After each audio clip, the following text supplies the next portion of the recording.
Hello friends, I am glad to see you again. Today I will talk about the HOA, which does not understand that I am the owner, not a renter. The day my neighborhood association tried to evict me from my own paid-off house started like the most boring Tuesday on earth. I was at my dining table with a lukewarm mug of grocery store coffee, flipping through emails and trying to convince myself that invoicing counts as real work, when someone started leaning on my doorbell like it owed them money. I ignored it the first time because I assumed delivery. Second time, longer. Third time, no pause. Just this electric buzz so constant my dog Junie got up, sneezed at the door, and looked back at me like, "Handle your business, Jeff." If you've never had someone ring your bell for 40 seconds straight at 8:12 in the morning, it feels less like a doorbell and more like an alarm that lives in your teeth. So I opened the door, and I swear to you on every tool in my garage, I was not prepared for the scene on my porch. Front and center was Marla, the president of the Homeowners Association. If you've ever met someone who acts like a hallway monitor but with a budget and a lawyer, that's Marla. She's this compact woman in pastel slacks walking around like she's about to cut a ribbon at a community garden. She had a clipboard clamped to her chest like a shield.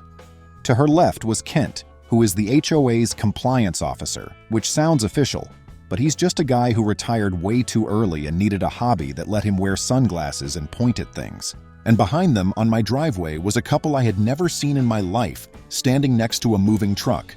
Not a metaphor, an actual full-on moving truck. The woman from the truck waved at me like I was the valet. "Hi, we're early, sorry. We can start with the boxes in the garage if you want. I promise we won't touch your tools."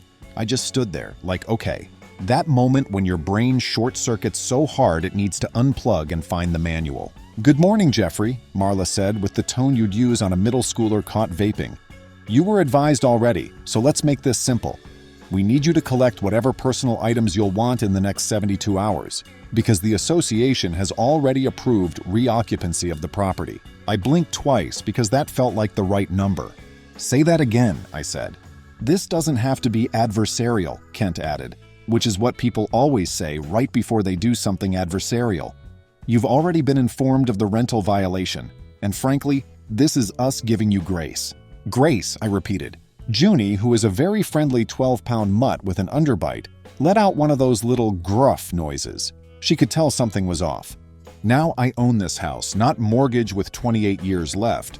Not rent to own, not my cousin is on the deed but I stay here. I mean, I own it. I bought it outright last year with cash after selling my previous place and downsizing like every podcast tells you to do. I am in my early 40s. I do remote systems architecture work. I don't party. I don't blast music. And my idea of a good time is spending an afternoon figuring out why my shed light keeps tripping the breaker. I am, by every reasonable standard, not the kind of person you expect to see forcibly removed from his own property. So having strangers on my driveway telling me they're about to move into my living room was a moment. "Start from the part," I said, very calm, "where you explain why there's a moving truck in front of my house." The woman from the truck, shoulder-length hair, yoga pants, expensive sunglasses, big wedding ring, all confidence, stepped forward and offered her hand like we were at a mixer. "I'm Tasha. This is my husband, Milo." Milo gave me a nod like we were both dads at a cookout. "We are so excited," Tasha said. "This school district is incredible. We honestly didn't think we'd qualify, but once we talked to the lady in charge, oh my gosh, she said this place was perfect for us. And huge relief that you're still here to hand over the codes saves us a locksmith charge." I stared at her hand. I did not take it. "Yeah," I said slowly, "so the thing is, I live here." There was a pause. Tasha laughed like I had told this adorable joke. "Right. No. Obviously you're still grabbing your things." "Live here," I repeated. "As in on the title, as in my mailing address, my driver's license, my business registration, my Wi-Fi bill, my dog. This is my house." Tasha looked at Marla. Marla did not look at me. "Jeffrey," she said, flipping through papers on her clipboard.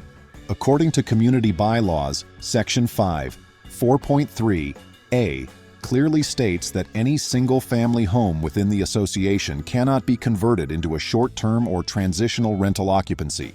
You received notice." "I received," I said, "a letter about trash cans." Kent made this noise in his throat. "You were mailed an eviction notice on the 10th. "No," I said, "I was not."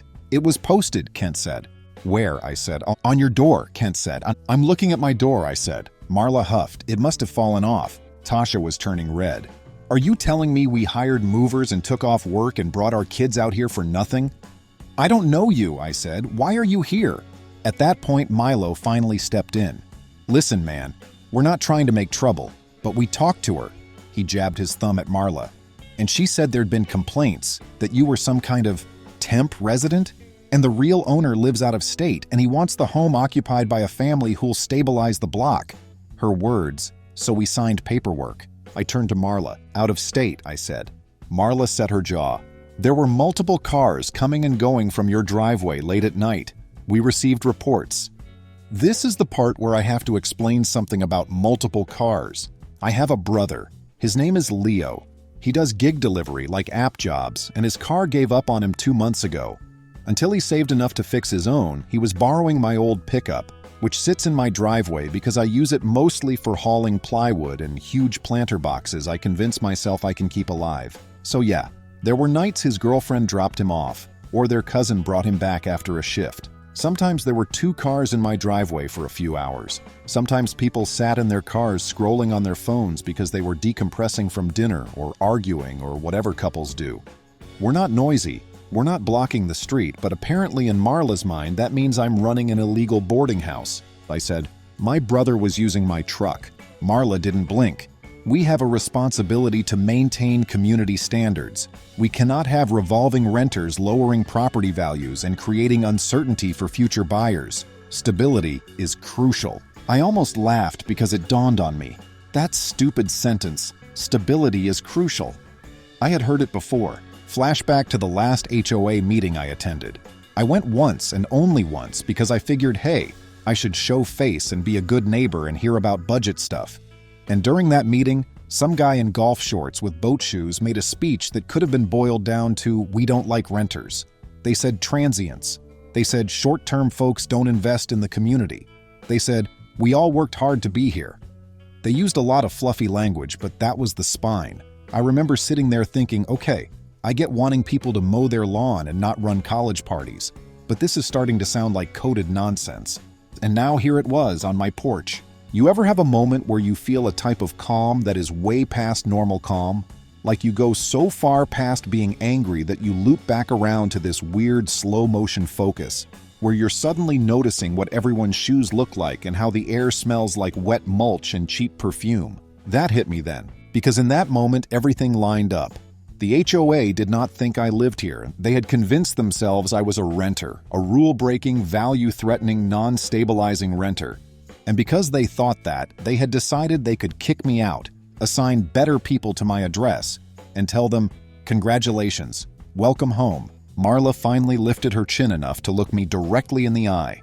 We're not doing this, she said in this clipped voice. We are not going to let this become dramatic. You are being given 72 hours out of courtesy. The board voted the new family deserves to settle. They have children. Our community prioritizes families. It's in the charter. Okay, so now I was not a family. Also, apparently, I didn't count as a person. Cool, I said, hold on 1 second. I closed the door in her face. I didn't slam it, I just closed it, calm. Behind me, I could hear her kind of gasp like I had just thrown a chair at her. Kent muttered something like, wow, like I'd insulted his lineage. I locked the deadbolt, then I locked the bottom, then I slid in the chain because I am that person. Junie followed me to the hallway and sat, ears up. Here's where a little background matters. I work in systems. I have a boring personality on paper, but I also grew up with a dad who repeated one phrase like a song. Write it down. Keep a copy. He did construction for 30 years and watched too many homeowners try to get out of paying after the job was done. So he documented everything like he was training to be sued. He'd walk around with disposable cameras and snap pictures of floor joists before drywall went up, then staple the prints into folders. As a teenager, I thought he was just suspicious by hobby. As an adult, I have come to understand that he was actually some sort of blue-collar prophet.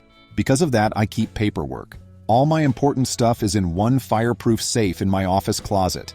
Deed, closing docs, HOA welcome packet, the whole thing. And because I am extremely my father's son, I also have digital scans of everything on an encrypted drive. So I walked to my office, pulled the safe, spun the dial, opened it, and grabbed the folder labeled Property. Meanwhile, outside I could hear voices getting louder. Tasha was saying something like, "He can't actually do this, right? We already told the kids." I don't love that part. The kids. I don't like little kids getting pulled into drama they didn't ask for. But the thing is, the person who used those kids like a prop on my porch was not me. I came back to the foyer with my folder. I opened the door again. Marla had her phone in her hand like she was about to dial. "Jeffrey, that was unacceptable." "Yeah," I said, "you're going to want to stop talking." "Excuse me?" "From this point forward," I said, "please understand that everything you say is being recorded and may be used in civil litigation against you personally and against the board and against anyone who participates in what you are doing right now." Kent laughed. "Civil litigation," he repeated like it was a sitcom punchline. "Cool," I said again. "First, here is the recorded warranty deed filed with the county. Please note the name on it." I held up the deed with my full legal name in big, bold type. I didn't hand it to her. I just held it at an angle where she had to lean in to see. Marla's smile flickered. "Second," I said, flipping, "here is the HOA welcome to the community packet, with my signature on page 3 acknowledging receipt. Here you'll find the section you referenced, Section 5, 4.3a about rentals. Fun fact, that section states that owners may not lease properties for a period under 6 months without board approval. It does not say owners can't have their brother borrow a truck. It also does not say the HOA can reassign my house to strangers." Kent tried to cut in. "We interpreted..." "Third," I said, talking right over him without breaking eye contact with Marla. "Here is my property tax bill, which I paid in full. Notice the mailing address, which is also this property. Notice there is no mortgage company listed under escrow. That means this house is fully paid off. I am not beholden to any bank you could try to contact to lie about delinquency." Tasha was staring at me now like I'd just pulled a rabbit out of a hat. Milo had crossed his arms and gone quiet. "And fourth," I said, "here is me telling you formally, verbally with witnesses, that you are currently trespassing on my property. The driveway and my front porch are part of my property. You and your associate there," I gestured to Kent, "and these people you brought here under false pretenses are not invited. You will leave immediately." Marla folded her arms. "You can posture all you want. The board's decision stands." "I don't think you heard him," Milo said suddenly. "If he owns it, we can't just..." "We had a contract," Tasha hissed at him under her breath. "Oh, you had a contract," I said, turning to her, still in that same calm. "Interesting. A contract for what?" Tasha pointed at my house. "To move in." "That's not a contract," I said. "That's a promise somebody made you that they had no legal authority to make. You might want to call whoever drafted that and ask for your money back." Marla sucked in a breath. "You're done," she snapped. "You are done in this neighborhood. You want to act like this? Fine. We will lien this property so fast." I felt that one hit. If you've never dealt with an HOA in a deed-restricted community, they have a few powers that are actually, annoyingly, real. One of them is they can place fines for certain violations. If you don't pay, those fines can technically become a lien, and liens can become trouble if you try to refinance or sell. It's not like they can take your whole house because your grass hit 3 inches, despite what people scare each other with online, but liens are still not fun. So when she threw that out, I felt my stomach flicker. But here's the thing about me, fear and anger do the same thing to my mouth. They make it work faster. "Excellent," I said. "Please do that. Please assess fines against me for refusing to hand over my house to people you just showed up with." Kent shook his head like I was being unreasonable. "Why are you making this ugly?" "Why am I making this ugly?" I repeated. "You tried to evict me from a house I legally own, with 0 court order, 0 sheriff, 0 notice posted, and now you're threatening retaliatory liens because I didn't roll over? That's interesting because where I live, that's called illegal harassment, abuse of authority, civil conspiracy, attempted housing discrimination, and a couple other phrases that judges really love to hear. So yes, please write that down. Send me an invoice for not letting you steal my home. I am begging you." Marla's face went a shade I'd call over ripe plum. Tasha spoke up again, voice high and tight. "Okay, but one of the reasons we were told we were getting priority is because we're a stable family unit." My jaw clenched. There it was, the word stable again. I took a breath because I could feel my heartbeat doing that drumming in the neck thing. "Did she?" I asked quietly, still looking at Marla. "Tell you that I am not a stable family unit?" Tasha hesitated, then nodded. Kent shifted uncomfortably. That's when I smiled. It wasn't nice. "Fun," I said. "So, just to clarify, You brought witnesses to my doorstep today who just publicly stated in front of each other and in front of me that you told them I don't qualify to stay in my own house because I am not, quote, a stable family unit.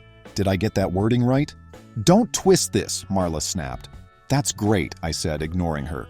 Because see, I am a disabled veteran, minor mobility impairment, left knee. I live alone with a registered support animal. That's documented. My status is actually in the HOA records because I filed for an accommodation last year so I could install a small ramp instead of the 2 standard entry steps. Remember that? I have the email thread printed if you need a refresher. So what you just did was tell witnesses you're removing a disabled homeowner to prioritize a, quote, more deserving family. Did you know we record things for reasonable accommodation requests? There's this whole part of federal law about not discriminating against disabled residents. It's kind of strict. Marla opened and closed her mouth. Nothing came out. Kent took off his sunglasses and rubbed his forehead. Look, nobody is calling you unstable, man. No, you just said I'm not a stable family unit, I said. Which is actually worse because it's weirder. Like, what does that even mean? I'm not a family because I don't have a minivan? I'm not stable because my brother sometimes borrows my truck. Do you hear yourselves? Marla tried to rally. You could see it in her shoulders.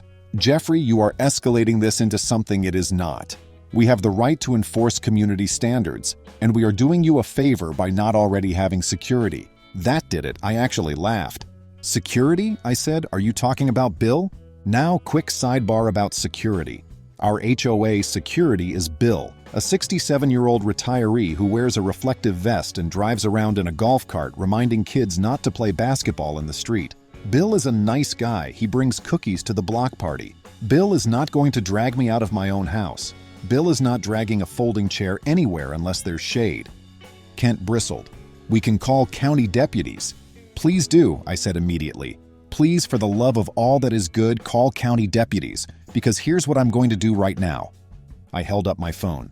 I am about to call my attorney. After that, I am about to call the county housing office.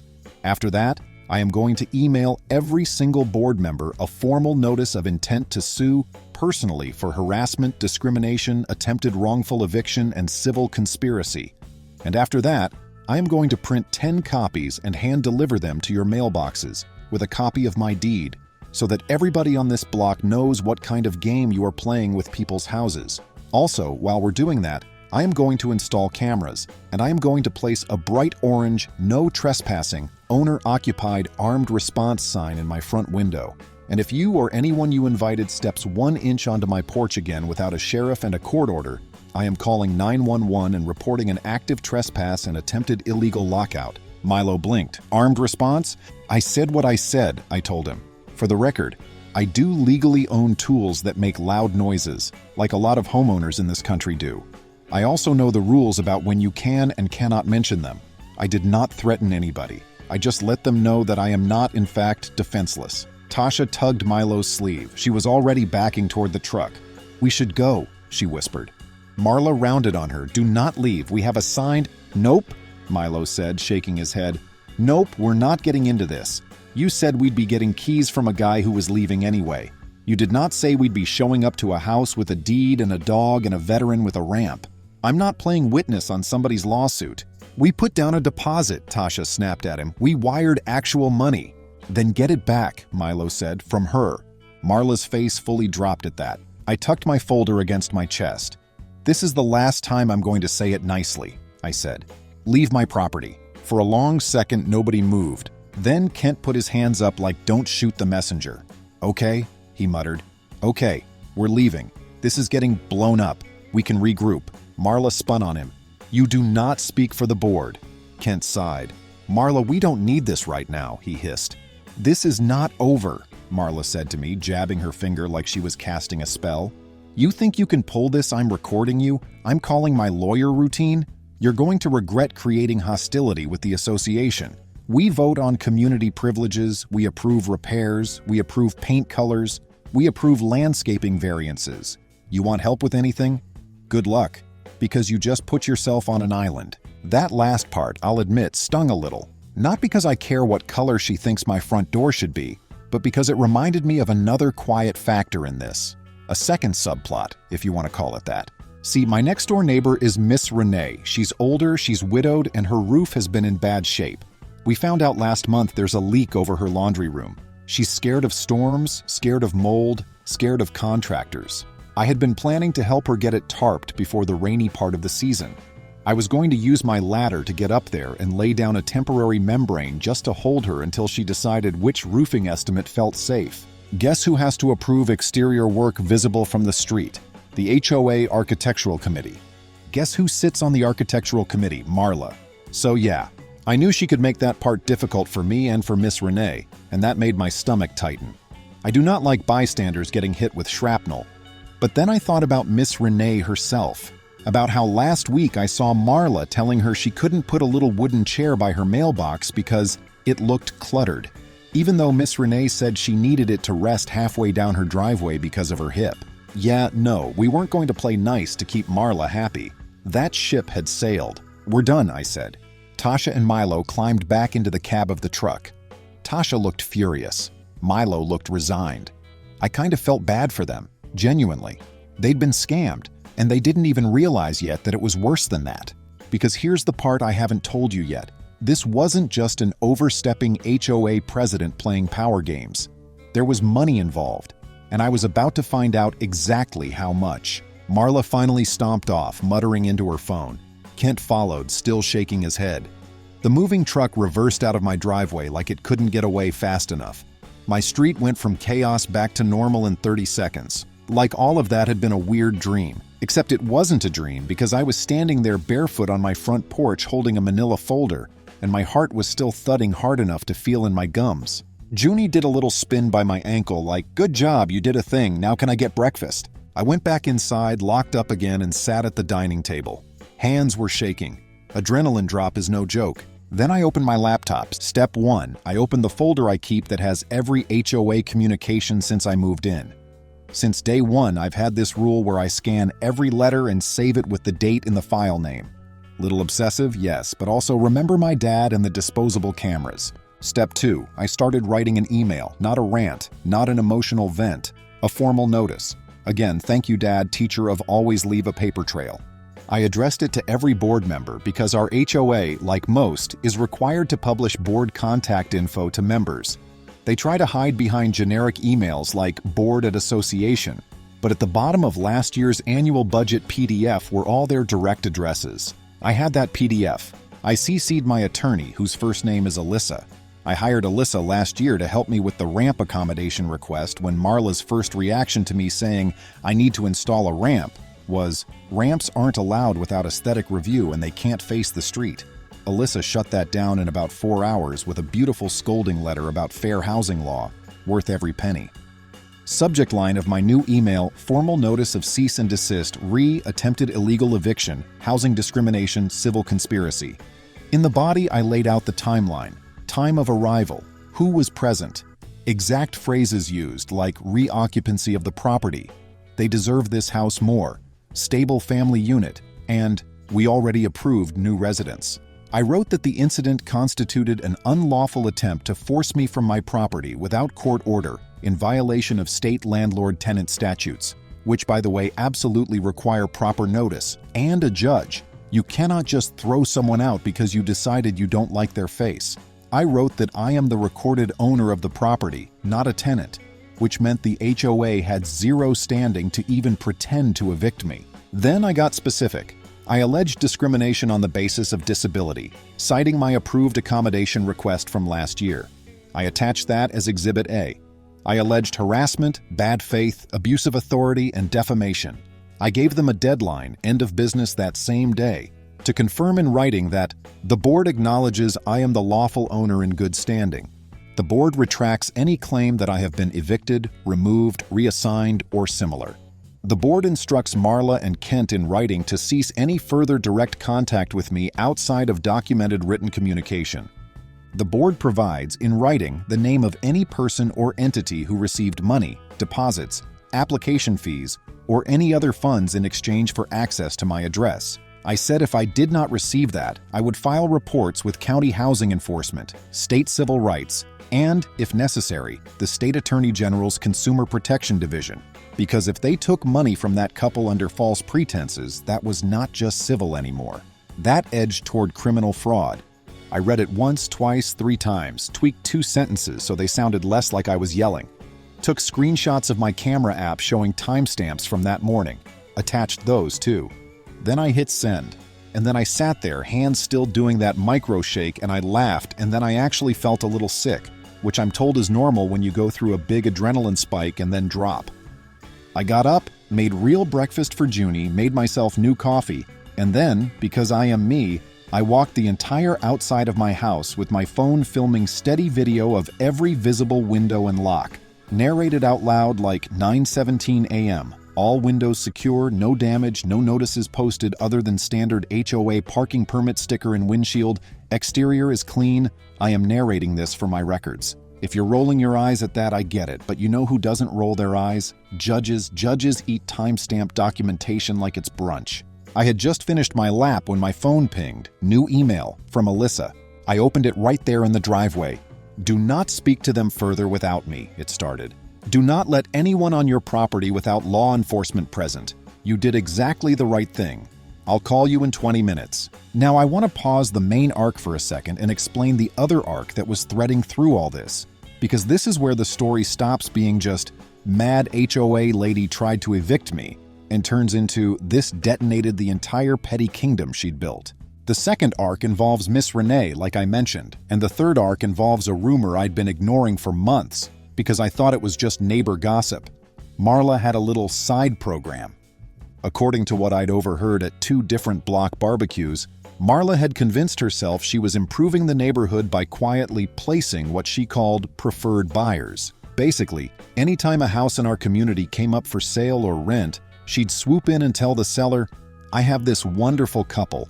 They're just the type we want here. Don't you want to keep standards high?" And supposedly, sometimes a little finder's appreciation money changed hands under the table.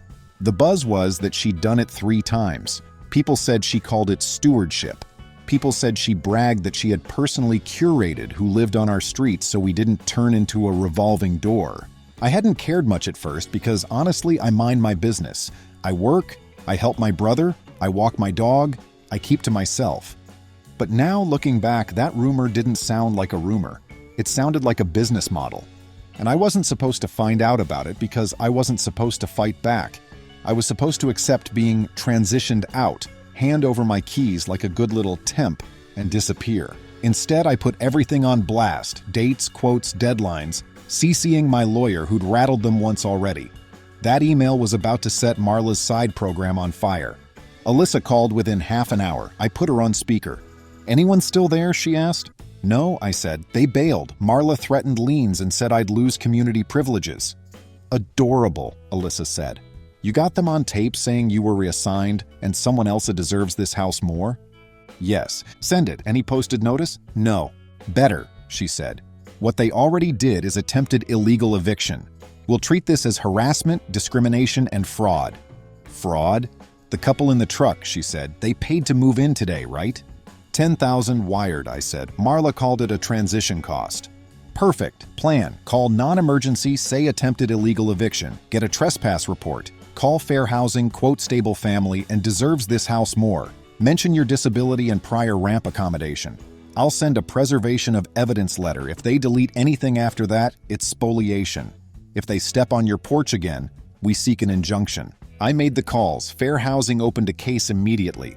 While I hung up, Miss Renee came over. She said a neighbor bragged about handing Marla $8,000 cash to secure favor, and that Marla blocked her emergency roof patch because it might be visible from the street, even threatening a fine for a rest chair by her mailbox. My anger didn't spike. It hardened. "I'm handling it," I said. A sheriff's SUV rolled up.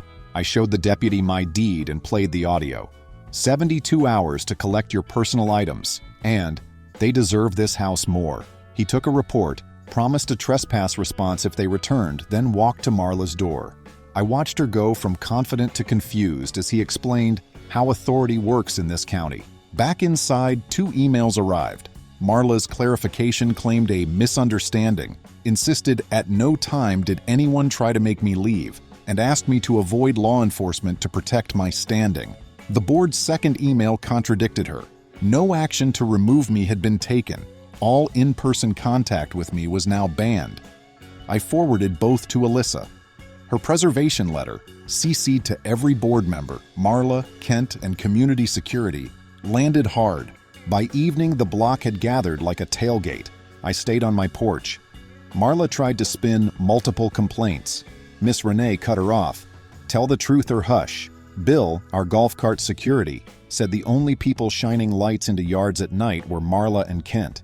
Then Tasha, the would-be move-in, stood. I'm the stable family. You told me he was evicted, your word was final, and I wired 10 grand to Neighborhood Stewardship Partners LLC. That's you, not the association. Murmurs turned to outrage. Noor, the vice treasurer, said she'd never heard of that LLC and called it what it was, private enrichment posing as board business. Kent tried, we all know Jeff's place has been weird. That's when I spoke, one time clear and cold. I said I own my home, that Marla said evicted, reoccupancy. They deserve this house more, and not a stable family unit. All on audio already with my lawyer, housing office, and sheriff. I told Marla any future trespass or lie about my status would bring law enforcement and a personal lawsuit naming her LLC and bank accounts. Miss Renee said, you tell her, baby, and the crowd breathed again. Donna called a vote. Chase and Noor said aye. Kent stalled, then muttered aye. Marla and Kent were suspended, stripped of authority, and ordered to turn over keys and access. They left. By the next afternoon, Alyssa had a flustered lawyer offering to apologize in writing, waive any fines, and confirm I'm an owner in good standing. Plus, on Alyssa's insistence, to waterproof Miss Renee's roof at association expense. Fair Housing opened an investigation. Preservation turned up Marla's emails, lists of preferred candidates, notes like good optics, and in 2 cases, not the type we're trying to avoid. She resigned soon after. Kent resigned too. Residents got a notice no officer may accept any payment connected to a sale or rental, report any request immediately. Tasha and Milo's wire was returned within 48 hours. Alyssa handled that with a letter heavy on wire fraud. The association settled with me. Fees covered, apology in the minutes, outside counsel review for any action against me, mandatory fair housing training, and a monetary component that said clearly, do not trespass here again. A week later, Noor and Donna invited me to Community Reset Day, a public apology and sign-up for a neighbor support crew to help folks like Miss Renee. I said yes. What sticks with me is how close this came to working. Bullies count on you not knowing the rules. Write it down. Keep a copy. Know your rights. Be boring on paper and loud when it counts. I'm still here. My ramp's on the step. Junie snores on the couch. Miss Renee's chair is blue and perfect. When I wave, neighbors wave a little longer. Friends, thank you. See you soon.